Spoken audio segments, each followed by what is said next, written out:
দর্শক আসসালামু আলাইকুম। ঢেঁড়স ভাজির খুব সহজ একটি রেসিপি আজকে আপনাদের সাথে শেয়ার করছি। এই জন্য চুলায় একটি প্যান বসিয়ে দিয়ে সেখানে রান্নার তেল দিয়ে দিচ্ছি। তেলটা গরম হয়ে এলে এর মধ্যে দিয়ে দিচ্ছি পেঁয়াজ কুচি। এখানে আমি 4টা বড় সাইজের পেঁয়াজ কুচি করে কেটে নিয়েছি। দিয়ে দিচ্ছি কাঁচামরিচ। এটা নিজের পছন্দ অনুযায়ী দেবেন। যে বেশি ঝাল খেতে পছন্দ করেন সে ঝালটা বাড়িয়ে দেবেন। এখন এটাকে নেড়েচেড়ে ভেজে নিচ্ছি। যতক্ষণ না পর্যন্ত এটা ব্রাউন কালার হয়ে আসে ততক্ষণ এটাকে নেড়েচেড়ে ভাজতে থাকব। দর্শক, আমার প্রতিটি রান্নার উপকরণগুলো ডিসক্রিপশন বক্সে কিন্তু লিখে দেয়া আছে। আপনারা যখন রান্না করবেন তখন চাইলে ডিসক্রিপশন বক্স দেখে উপকরণগুলো রেডি করবেন, তারপর আপনারা রান্না শুরু করতে পারবেন। দর্শক, দেখতে পাচ্ছেন এটা কিন্তু প্রায় ব্রাউন কালার হয়ে এসেছে। এ পর্যায়ে আমি এর মধ্যে ঢেঁড়স দিয়ে দিচ্ছি। ঢেঁড়সগুলো আগে ভালো করে ধুয়ে তারপর কেটে নিয়েছি। আপনারা যে কোনো সাইজ করে কাটতে পারেন, লম্বা করে কাটতে পারেন, বাঁকা করে কাটতে পারেন, ছোট করে কাটতে পারেন।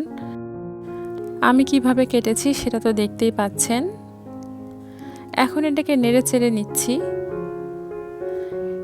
ঢেঁড়সটা দেবার পরেই একটু নেড়ে নিতে হবে, নইলে কিন্তু এর নিচে যে পেঁয়াজ মরিচটা আছে সেটা পুড়ে যেতে পারে। এ পর্যায়ে এর মধ্যে দিয়ে দিচ্ছি লবণ, তারপর দিয়ে দিচ্ছি হলুদ গুঁড়া। হলুদ গুঁড়াটা ছিটিয়ে দিচ্ছি। এক জায়গাতে দিলে কিন্তু এটা সম্পূর্ণ ঢেঁড়সের মধ্যে মেখে নেওয়া কঠিন হতে পারে, অর্থাৎ হলুদটা কিন্তু দলা পাকিয়েও যেতে পারে, এই জন্য ছিটিয়ে দিলাম। এখন এটাকে নেড়েচেড়ে নিচ্ছি। দর্শক, এ পর্যায়ে কিন্তু চুলাটা মিডিয়াম থেকে হাই ফ্লেমে আছে।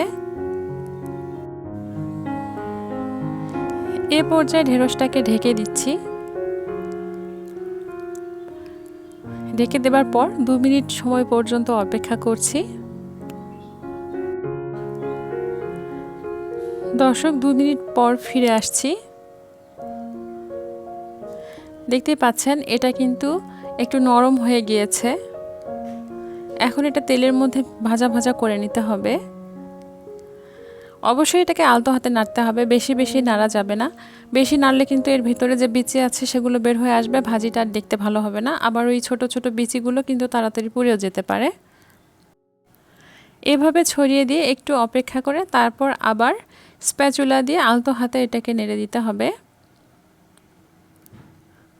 দর্শক, আমি এটা ননস্টিকের প্যানে করেছি। আপনারা যদি এমনিতেও কড়াইতে করেন তাহলেও কিন্তু কোনো সমস্যা হবে না। শুধু খেয়াল রাখবেন তেলটা দেবার পর যেন প্যানটা ভালো করে গরম হয়ে আসে, তারপর আপনারা ঢেঁড়সটাকে দেবেন। দর্শক, দেখতে পাচ্ছেন এ পর্যায়ে ভাজিটা হয়ে এসেছে, আমি উঠিয়ে নিচ্ছি। আপনারা চাইলে কিন্তু মুচমুচে করেও ভেজে খেতে পারেন, সেক্ষেত্রে কিন্তু সবুজ কালারটা থাকবে না। দর্শক, আমাকে সাপোর্ট করতে প্লিজ আমার চ্যানেলটি সাবস্ক্রাইব করুন এবং লাইক, কমেন্ট ও শেয়ার করুন। আর যারা ফেসবুক পেজ থেকে ভিডিওটি দেখছেন তারা পেজটিকে ফলো করে দিন। আপনাদের জন্য আবার কোনো নতুন রেসিপি নিয়ে আসবো ইনশাআল্লাহ। সুস্থ থাকুন, নিরাপদে থাকুন। এতক্ষণ সাথে থাকার জন্য ধন্যবাদ। আল্লাহ হাফেজ।